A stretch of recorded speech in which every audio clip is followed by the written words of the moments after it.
akan merasakan dada kita menjadi lapang. Kebaikan yang kita lakukan kepada siapapun itu akan memantul, akan memberikan satu kebahagiaan dalam diri kita sendiri. Apakah berupa bantuan uang, apakah berupa sanjungan, apakah berupa tenaga, pikiran dan sebagainya. Ya, belajarlah kita dalam hidup sehari-hari selalu berbuat baik kepada sesama. Kalau tetangga kita punya hajatan, ya coba yang ringan tangan dong.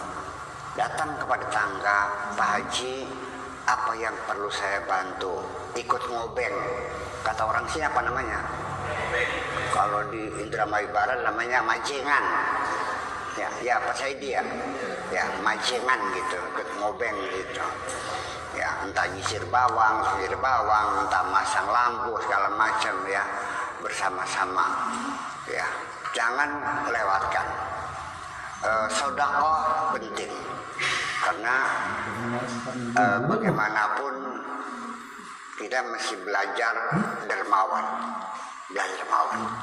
Saya ingin ngasih kiat bahwa kita jangan pertama-tama bagaimana caranya menggempur sifat medit kita.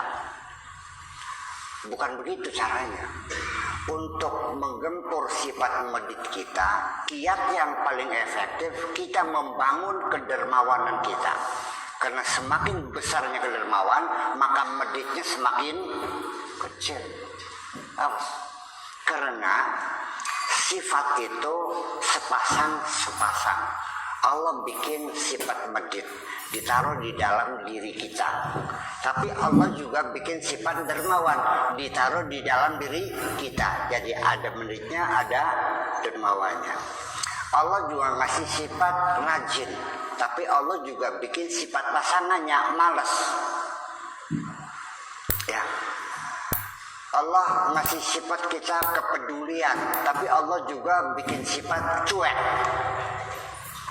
Di situ kedua sifat itu bersaing, ya, berlomba, kan gitu.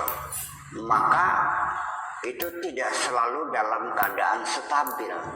Kadang-kadang kita lomang, kadang-kadang medit, tergantung kondisi psikologis kita. Umpamanya pada bulan puasa kita dalam keadaan seharian lapar dan dahaga. Betul. Kenapa di waktu bulan puasa kok kita punya kepedulian yang hebat sekali, sehingga dapur tetangga yang tidak mengeluarkan asap itu diperhatikan. Bayangkan, di IT kok nggak ada kebul-kebulnya sih. Kita suruh anak-anak coba lihat, suruh dilihat. Tidak berselang lama anak kita pulang masih tahu, Ma, nggak bisa masak, nggak ada beras. Dalam kondisi kita sedang berpuasa, apa yang terjadi? Kita bukan hanya sekedar lalu mengirimkan beras, tapi kita mengirimkan beras sambil menangis kok. Betul gak? Masya Allah, melas. Bayangkan, bisa terjadi kan? Nah, kenapa kerohanian kita muncul? Nah, karena pada bulan puasa jasad kita ditindas. Ya, ingin makan ditahan, ingin minum ditahan, ingin tidur ditahan. Ketika jasad ditindas, maka rohani kita ini bangkit. Itu salah satunya. Tetapi juga kalau kedermawanan itu juga mengandalkan ini, ya berarti kita setiap harus puasa dong. Ya kan? Nah, walau bagaimanapun kita pasti ketika akan mendermakan apapun, ada sesuatu yang berbisik di telinga kita. Ada yang noel-noel kepala kita. Setuju nggak nih?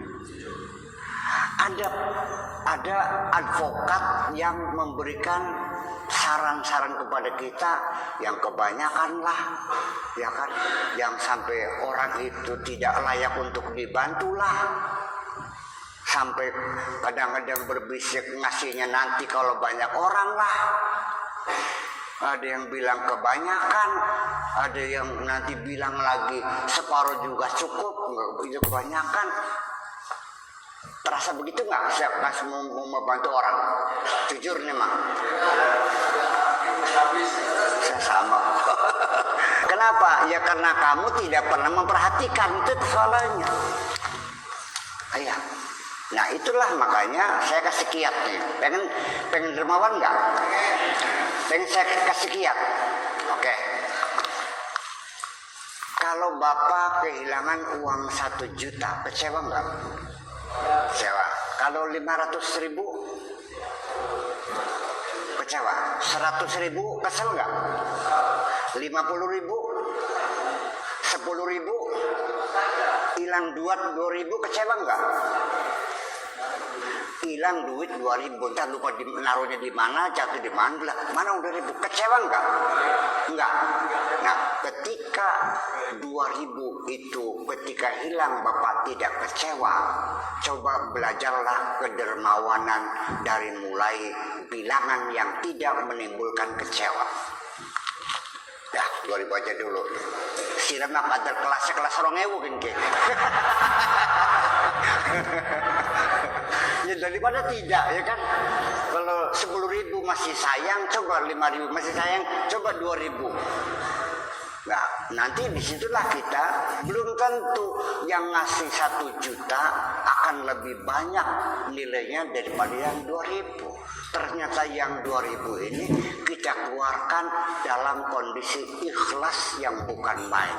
Karena kita sudah tidak lagi mengingat-ingat bahwa saya pernah sedekah 2.000 kepada orang itu. Kita lupa. Semua kebaikan yang sudah kita lupakan itu pertanda sudah diterima oleh Allah Subhanahu wa Ta'ala. Tapi kebaikan yang masih kita ingat, masih segar dalam pikiran kita, itu pertanda amal kita belum diterima oleh Allah.